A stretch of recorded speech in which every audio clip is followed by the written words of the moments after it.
Hello, Patreons. Welcome back for another exciting segment of the Facts of Geek Life. I am the titular Charlie Carden, joined as always by a guest, a very special guest in this case.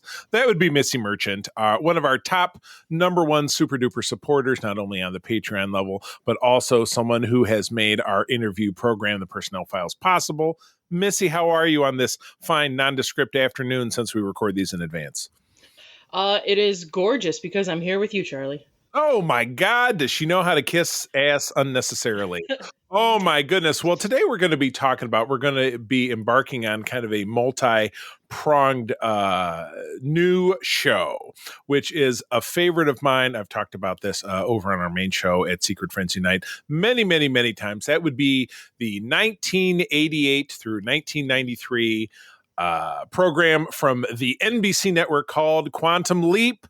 That was produced by Donald P. Bellisario, who's gone on to ridiculous success with all those NCIS shows. I got my mother, who, by the way, is like basically paid for this dude's house because she's the biggest fan of NCIS, gets us a print subscription to TV Guide, which I can't believe it still exists, but it now comes in a magazine format.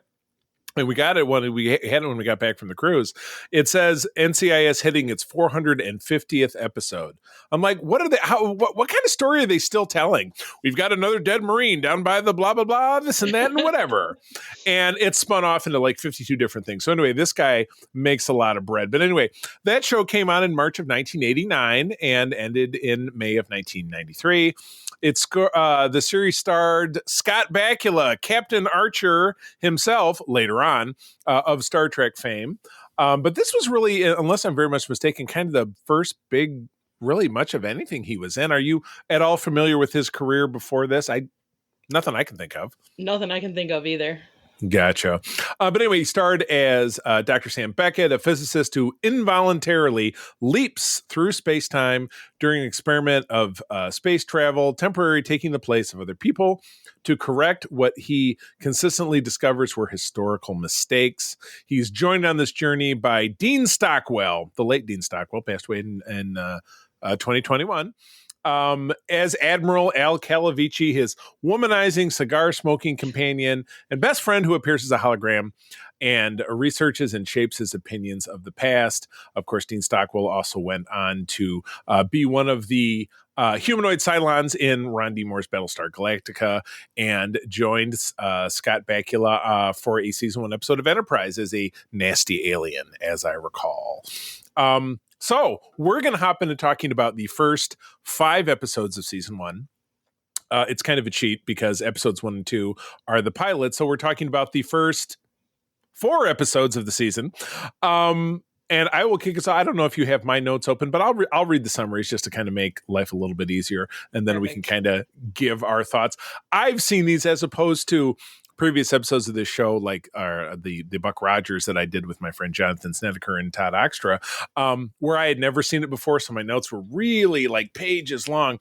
But with this, I'm like, yeah, I've seen this a million times. I know. So I'll just point out something. All 5 episodes on like half a page. So yeah, exactly correct. And I'm sure you're very nicely handwritten notes, right? Because you're a professional, you know. No, they're all typed up. Very smart.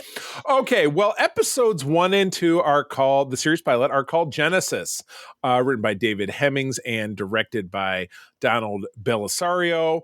I like these notes here. It does tell us who he portrays. In the first segment, Sam is portraying Tom Stratton, an Air Force test pilot in September of 1956 in California. In the second segment, he's playing a minor league baseball player called Tim Fox in the summer of 1968 in Waco, Texas. And again, this aired in March of 1989. So we already know the basics. Sam Beckett is trying to prove his time travel theory. And as his project is running out of funds, he just decides to jump in the machine he built. And it works. So to clarify right there. Please. Yes. That is voluntary on the first jump. The others after that are involuntary, but he actually put himself in the scenario. Yeah, it kind of makes it a little bit more difficult to feel sorry for him when he's kind of the maker of his own demise. but he has a pretty great attitude about it. I mean, he just, well, eventually he just says, well, this is what I'm doing. Al, what am I doing here? Blah, blah, blah. But yeah, you're right. It's not like he was, thrust into this situation against his own will. So very good point. Psychologically speaking, I'm sure you could, speak to that in a little bit more in depth, and you're more than welcome to jump in as it occurs to you. So anyway, he's in the body of Tom Stratton, who's an Air Force pilot in rural California by Edwards Air Force Base. And he's there at the time where they're test piloting the experimental X-2 aircraft, trying to break Mach 6, I think it is, or they're trying to achieve a new Mach 3. Thank you. So they're trying to achieve a bigger, better breakthrough in speed. So Sam finds out through, and of course he's kind of fumbling his way through, not remembering anything about history, but then also not knowing what he's doing there. Sam, or when Al appears, and then he figures out who Al is, and they kind of talk through all that initial awkwardness. And this takes us, I think, one and a half of the two episodes is this part of the story, and then the end part of the story is the baseball player bit. But he, so Tom has a wife, is Peggy, played by Jennifer Runyon, who I love. She was the stand-in, I think, Cindy Brady in one of the Brady Bunch TV movies. And then she was in Charles in Charge briefly. That's what I remember about her career. Probably a couple other things, but anyway, she was very recognizable to me. In the original history, Lieutenant Stratton was killed in the X2, and then his wife gave birth to their baby prematurely and lost it. And in this, thanks to the help of obviously the folks back at Quantum Leap, through Al, he's able, and Al is of course an ex-astronaut, which is, I feel like, something they never touch upon again. We know that Al is a highly decorated Navy SEAL. He was a Vietnam vet, but him being an astronaut seems to never come up again. But anyway, he was a pilot, so he's able to help Sam fly the plane, and then because Sam's a super genius with 50 different degrees, he knows how to only 6. Okay, all right. I guess I was embellishing a little bit. You nailed me there. But he's able to correctly figure out how to stop Peg's labor so she doesn't give premature birth to the baby, and then he leaps out. So let's tackle this by talking about part 1 and part 2 separately. So thoughts on part 1? Anything else that really jumped out to you? Pun intended. Leapt in and out of you. I did like how you eventually start to get more and more pieces the more that Sam does. Frankly, right. If you go back and were to watch it for what it was as a pilot episode, it would have definitely caught my attention. I don't want to know where the season was going to go and what the hell this kind of thing was going to be about. I could equally see it being disastrous, and he could very easily go the other way and rewrite history for the wrong things. He forgot that he doesn't know how to fly. The entire plane crashed. Everybody died. Cool. Yeah, right. Whoops. Yeah, it could have taken a darker turn, or he goes back and maybe I'm supposed to kill Hitler, even though he leaps within his own lifetime. He was born in 1953, so he never goes back that far. Even though I will remark, and as we continue to go through and talk about this series, there were a couple of different occasions through a quirk he ends up jumping into one of his ancestors in the Civil War, which I thought was super cool. But it was someone he was related to, so that was the plot armor they employed to pull that off. So, right. I had some kind of early notes. The series opens, with desert at nighttime, and Al's driving along, and again the future sequences. This, I believe, are supposed to be about 1999, so it's about 10 years forward of when the show aired. Are so hardcore. Back to the Future 2 with their portrayal of 2015. I can't believe his car's not flying. I mean, it's bad because he picks up a girl whose car is broke down. She's got earrings that have little dancing patterns and stilettos that match. Yeah, exactly. And he's wearing a badge that also twinkles in the same way. And he's got phone controls on the steering wheel, which is a thing we have now, but they're all ridiculous because they're all neon and something or other. So it just really made my teeth hurt. The other thing I loved in those opening 5 minutes is when Sam is leaping, he's wearing a beautiful white unitard, but Slash from Guns N' Roses is just off camera going, just absolutely crushing it with the guitar riff. I love that shit. I thought that was absolutely awesome. And again, in that first act, everything that Sam was doing when he was, with Tom Stratton's wife. He wakes up and he's like, I don't know how to take a shower. I don't know how, and she's just like, oh, Tom, you're so silly. Stop playing your gags on me. I'm like, no, he's mental. You probably ought to call somebody. You know what I mean? So, but it's what you would expect out of the kind of the pilot out of, any show, that they're going to kind of fumble their way through the beats that just become, even within the context of these later episodes, become very standard, that you're like, okay, well, Sam jumps in and he's like, hey, what am I supposed to do? And I don't really remember anything about 1962. What's going on? Blah, blah, blah. And it becomes, even during the premature lady, the labor that happens later, Peg's like, oh, Tom, blah, blah, blah, this and that. I'm like, haven't you just figured out that something's not wrong with him? Yeah, those were kind of, I found out that Edwards Air Force Base is very close to Mojave, California, which is the future home of Captain Christopher Pike. If it was any closer to Vegas when we go there, I would just totally drive out to the middle of the desert and say, why isn't there a statue of Anson Mount in your town? You guys suck. Oh. I will say, for the psychology of episode 1, you see, in the opening sequence, as Sam's in, getting ready to leap the first time, he's got this like pure joy exuberance on his face, to then go immediately into Tom's body with like a realization of, what the fuck did I actually do? Yeah. Oh, shit. And guess what? Nobody knows how to unfuck this yet. Yeah, exactly. I guess I better play it cool. Morgan Freeman. Editor's note, he did not play it cool.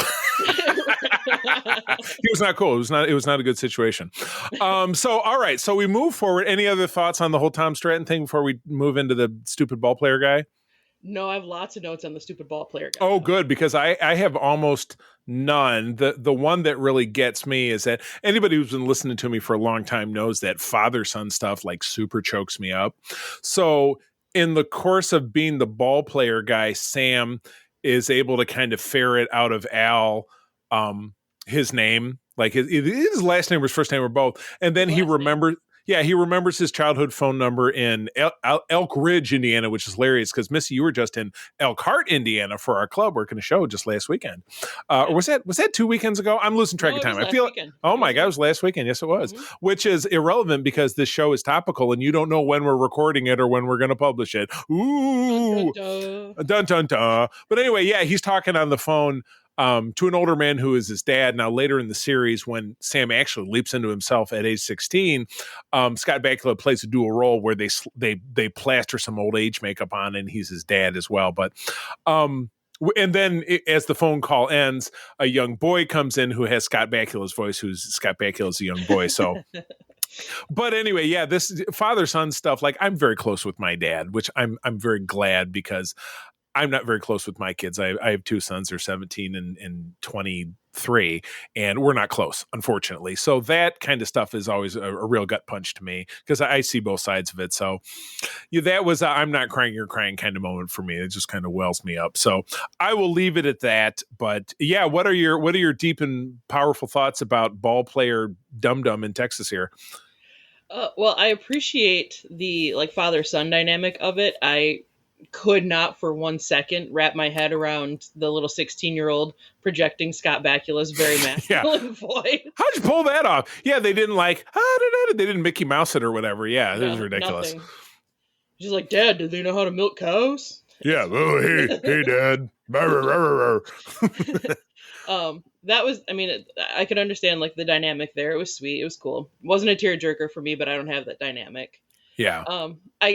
I get where the feeling that they had an episode and a half worth for the first two, and then they figured out we have to fill something with this. It's one of the rare ones you have a 2-character jump in one episode. Right. And it really feels like this, if you took this segment out of the timeline, other than he got to talk to his dad and figure his last name, which could have happened in any other leap, that it really was pointless to even have it. Super pointless. He didn't accomplish anything. Oh, you need to hit this last home run so that the Waco Bombers or whatever can. Nobody gives a shit. Come on, give me a break. You didn't change anybody's life for the better. Well, this guy, then now you're going to change his life for the better. Nobody cares. Nobody cares. It was your last game either way. Come on. Yeah, you already suck. You're just going to suck a little bit less. I will say, I had to make a note of this. I had to watch it and play it back 3 times the absolute worst fucking baseball slide ever coming into home plate. I played baseball for over 20 years, so that was so offensive to me on a core level. It It looked offended like me as an athlete. it looked like someone's grandma tripped going up the stairs and was like, "Oh, yep, no, he made it to home." Good luck, Granny. Wham! Oh man, if I named these episodes the way I do our normal ones, "Good Luck, Granny" would be the name of this episode. So you get it. You get a Honorable mention. Honorable mention. That's the word I was looking for. Honorable mention of "Good Luck, Granny." Oh, all right. Any other thoughts before we move on to episode 3, not episode 2? No, that was fine. I had to wash my mouth of that terrible slide. So. Oh my gosh, yeah, that was rough. Oh my goodness. All right, well, episode 3 is called Star-Crossed. It's written by Mark Sobel and directed by Deborah Pratt, who is actually the wife of Donald Belisario and mother to Troyan Belisario, who is an actress that's appeared in a lot of CW stuff. I think she's in Pretty Little Liars, and she's in some other shows that are big right now. But I know that she also, Deborah Pratt, comes back, unless I'm misremembering, comes back as an actress at some point in the show. Might have to double check my own math on that one, but there's some kind of connection there. We get Sam leaping into a character called Gerald Bryant on June 15th of 1972.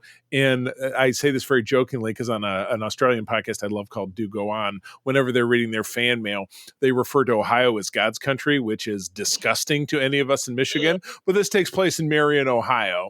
March 31, 1989 was the air date. And again, Sam is Gerald Bryan, a lecherous old professor at a private university in not God's country, Ohio.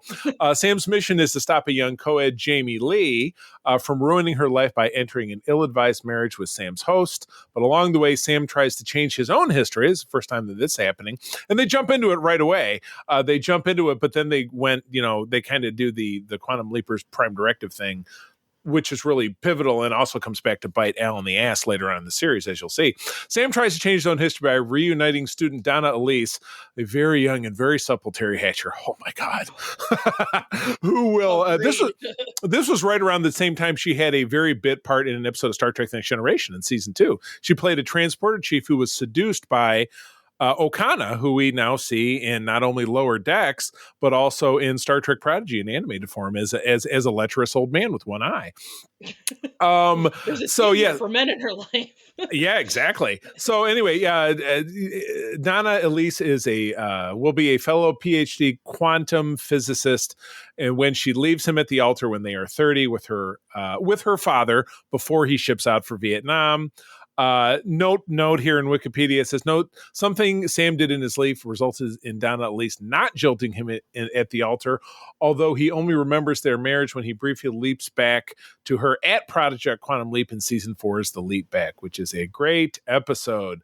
Oh, a lot going on in this, and I got another friggin' I'm not crying, you're crying moment at the end, but so these early episodes, I thought this was funny. Sam did a personalized recap, telling you kind of the synopsis of the series in the beginning. He called himself a time-traveling Lone Ranger with Al as my Tonto, which is super racist in this day and age, but back in the time, it was awesome. So yeah, I mean, yeah, Sam's character is a skeevy English lit professor, but Jamie Lee's pretty hot. So the man in me says Jamie Lee's pretty hot, but he's still gross. But this was a great episode. Like I said, right from the start, they're jumping into some heady, crazy character development. So Sam's long lost love, he found her in time. I wrote it's Terry Hatcher, oh mama. I already said that.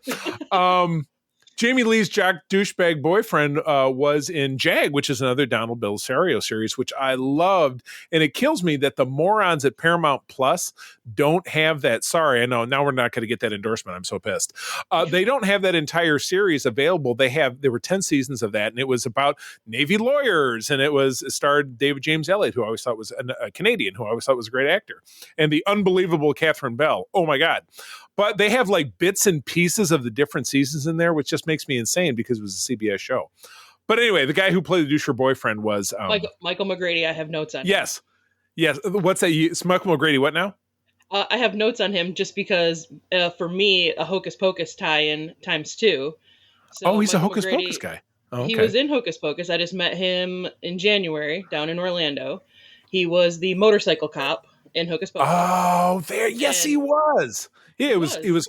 He was Harm's college roommate at the Naval Academy, and a fellow pilot who's Keeter was. He went by Keeter. Was his flyer name. So, I wrote Jamie Lee looks a lot like my ex-wife, my first ex-wife, but not in a good way. Ugh. Well, um, well, then since you cut me off, my second Hocus Pocus my tie bad. for this series is Donald Belisario is actually another JAG and NCIS actor, Sean Murray. It's his stepdad. Oh, I Slight did know nepotism that. going on there. Not that I'll say that, but Well, but yes, and then and also the CIS, yeah. Hocus Pocus tie-in again. So Yes, indeed. Oh, it all commingles. I love it. So, yeah, Sam as a leaper helps Donna invent quantum leap. Of course she does. That totally makes sense. Um, and yeah, I love that they take an all-night trip to Washington D.C. because again, Donna's father he's a Colonel Wojciechowicz. He's an Army colonel who's shipping out to Vietnam. They played a great song by the Dramatics on the radio, "Betcha by Golly Wow," which I immediately made sure I had on my music because I'm like, I haven't heard that one in a long time. I love that kind of stuff. But yeah, the reunion because the deal with Donna and her father is he had walked out on the family when she was 10 years old, and it just kind of fractured her psyche, which totally makes sense. And then they have a tearful reunion. She knocks on his door and they have a hug, and I'm like, remember, because again, my parents split up when I was young, yada yada yada. I had a tough relationship with my dad until I was, in my late teens, early 20s. And so that kind of stuff always really touches me. So, yeah, they make Watergate happen because, the Colonel Wojciechowicz is staying in the Watergate Hotel before he ships out to Vietnam. They try to go there and get in, but they can't get in, so they have to sneak in, and this tips off the security guards, who then find a taped over door, and then that kicks off Watergate. So way to go for getting rid of Nixon. Thanks, Sam. We appreciate it. the whole country thanks you. The whole country thanks you for all time. So anyway, awesome episode. And again, a couple of really strong stories to kick off a series, less the baseball thing, which was just like, come on. Well, Could they have, do you think they could have crammed like the first story of the first episode into a single episode, and this just could have been episode 2? I think they could find a way to make it happen.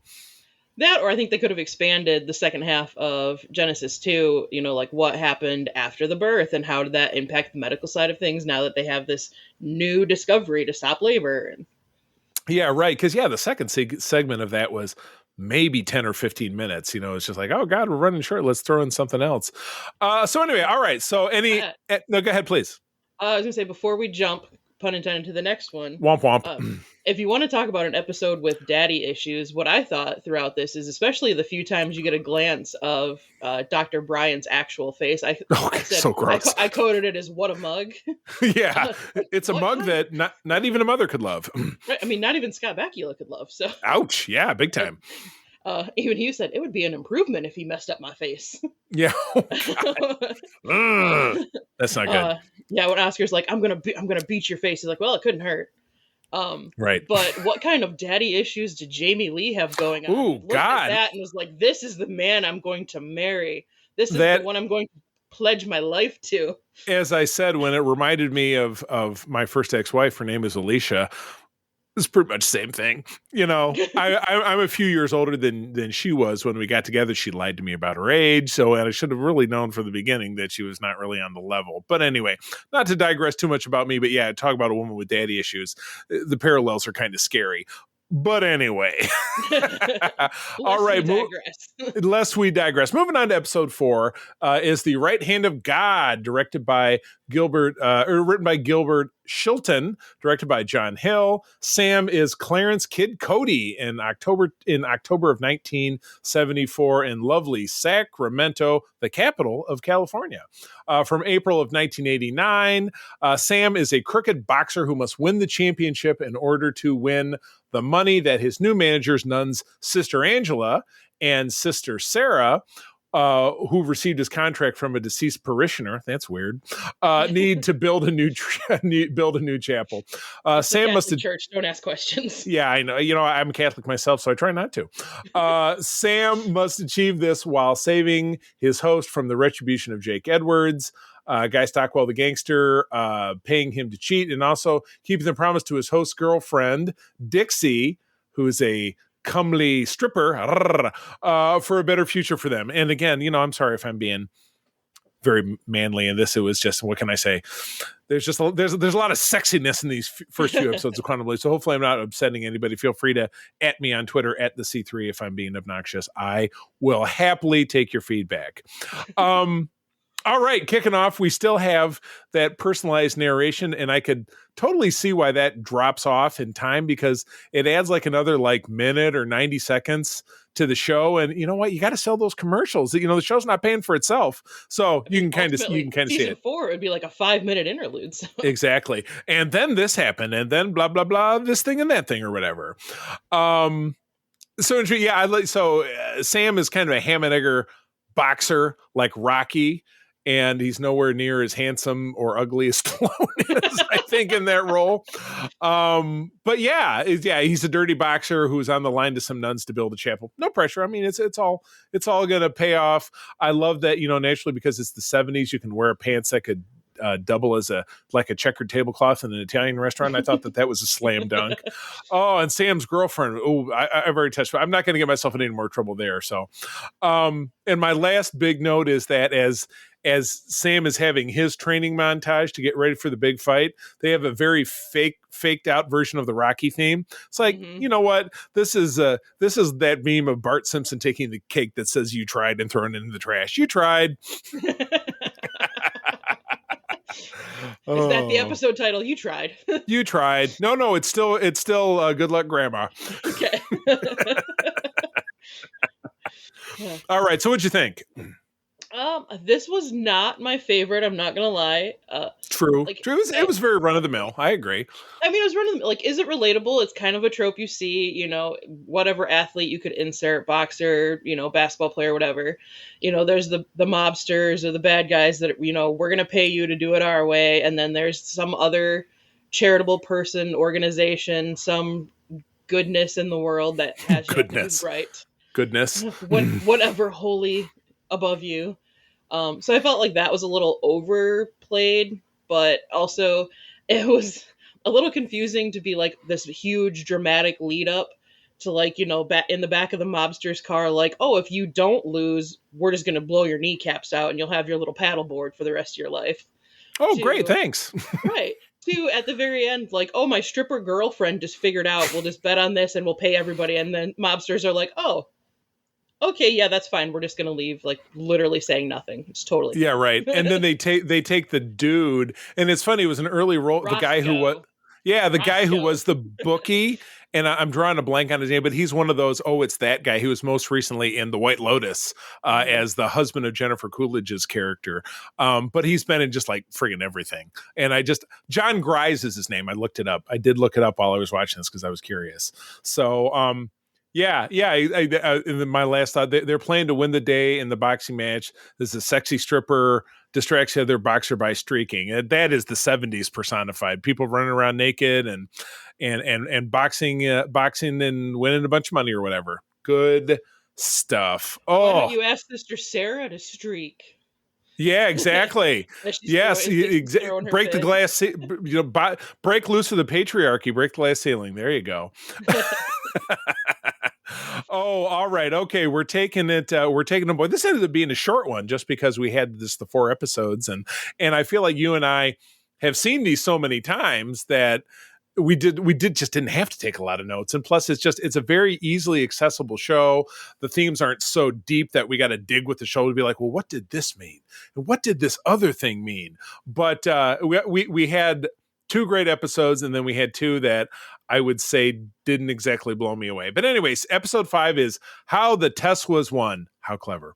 Directed by Ivan Dixon, written by Deborah. I'm not even going to try with this name. It starts with an A. Sam is Doc Young in August of 1956 in Texas. Texas. Aired in April of 1989. Sam is a veterinarian in rural Texas. He and Al must figure out if he is there to prove that a piglet does not have a disease, which will require a culling of all the pigs. Oh, that one's enrapturing. Or to win the love of Tess McGill, a hands-on rancher whose father, Chance, Lance Legault, who was a Klingon a couple of different times in TNG, if I'm not mistaken, pushes her to marry a cowboy and inherit his 50,000-acre ranch, Rialto. Sam saves the pig while helping the marriage reluctant Tess and ranch hand Wayne, Marshall Teague, who I absolutely feel like was in Star Trek at some point, name rings a bell, realize that they love each other. As it turns out, Sam does not leap until he helps his host's young assistant, Buddy Holly, make a breakthrough in a song he's writing. The end of this was the real eye roll for me. Oh my God. Oh my God. All right. Well, you know what? I've taken the lead with that. You go first. Tell me what you think about this episode. So minus the last, 5 minutes, the last little arc for what he actually had to do before he left. I actually rated it as out of the first 4/5. It was my favorite. Oh, okay. It felt like it was a lot more hands-on, a lot more actual learning experience for Sam versus just kind of trying to figure out stuff like skill sets he already had. Yeah. Which I really appreciated. Also, I think it could have went a vastly different direction if it was like, yeah, no, we just have to kill all the pigs. Episode over. And scene. I can leap out now, right? Yeah. But I did make multiple notes on this one. Please. One of them was, why the hell does he never keep his clothes on? Because this is at least the third episode in a row where some article of clothing is removed. It's because he's got those sweet pecs. What are you talking about? So of course I had to harken on Kay Quinn for this. I had to share with her. So, oh God, yes, it's Enterprise. It's what set the table for Enterprise. All the unnecessary partial nudity we saw in Enterprise, particularly in the early seasons. Yes. Right. So walk in the door of the veterinarian's house and immediately take your pants off and walk around the house with no pants on. Holding it sounds like a party at the Kennedy compound. So I was told to input that the unnecessary, even partial nudity of Scott Bakula in these episodes kind of puts him over the top, and as Kate dubbed it, his aggressive mediocrity. Wow, ouch. So yeah, that was her mic drop on it. But the end of it with the Buddy Holly really irked me because I even went back to fact check. I'm like, nope, he was not that young at that point. He'd already graduated. He'd already been working on a record deal. Fuck that. Exactly. I mean, we get an episode coming up in our next segment where Sam is in California in like the early 60s and he teaches Michael Jackson how to dance. And I'm like, yeah, you know what? The Jackson 5 weren't even traveling as an act until 1968. So it was like you're trying too hard, but in the modern era of Google, you just can't get away with it. So yeah, right. Exactly. To be fair, they might have gotten away with it back then. It might have been a head scratcher for a lot of people, but with you're right. No, that didn't happen. You're not getting out your Encyclopedia Britannica and pulling out H for Buddy Holly and where is he from? Yes, exactly. So I loved that they're in rural Texas and all of the cowpokes have immaculately clean clothes and undistressed leather gear. That's awesome. Except for the vet who ends up face down in the pig pen. Yeah. Right. Yeah. So they immediately before the episode, everybody went to the Western store and got new stuff. Thanks. And they keep it too, because like even after she rides, Widowmaker, it's like, oh, she just rode this wild buck. Nope, not a single speck of dust. Yeah, exactly. It's unbelievable. So all the on-location steer roping looks like it's filmed in the same park in LA that is in everything, which I think is adorable. And I'm sure they filmed all of the stuff like in one of the places in the North Rim and in Southern California. I would not be surprised at all. What I say, Al's romantic subplot line is super annoying in this one. However, his wardrobe as always makes up for it. Because his clear plastic ties or the different little thingies that are blinking, absolutely spectacular. But yeah, the piggy suit killed it for me. That was just, oh God, please don't. But what's hilarious is you can tell it's their attempt of like the peak of 80s, if you want to call it fashion, with what they think it would look like in the future. And that's right. On all levels. Oh my God. Yeah. And of course, in the 80s, there was an obsession with the 50s, Back to the Future and like the Heavenly Kid and some different stuff like that. So yeah, reaching back and some of those outfits to me just look like Marty's outfit in Back to the Future 3 right before he gets into the DeLorean in 1955 to go back, where he's got the red pants and the fringe. I can't believe that didn't show up. That was way ahead of its time, or behind it. I don't know, however you want to call it. All right. Well, let's wrap up. Let's wrap up these 4/5 episodes with a favorite and a least favorite, even though you kind of tipped the hat. So you kind of jumped ahead in the program, but I will let you re-summarize. Give me a favorite and a least favorite, and maybe a little bit of a why. So, best episode, How the Test Was Won. I like it because it had a lot of new learning experience for Sam. It felt like it was more central to the character development to further the series. And, take away the Buddy Holly thing, which really pissed me off. Overall, most of the episode time, I think, was well worthwhile. Worst one, I'd have to say Star-Crossed, because...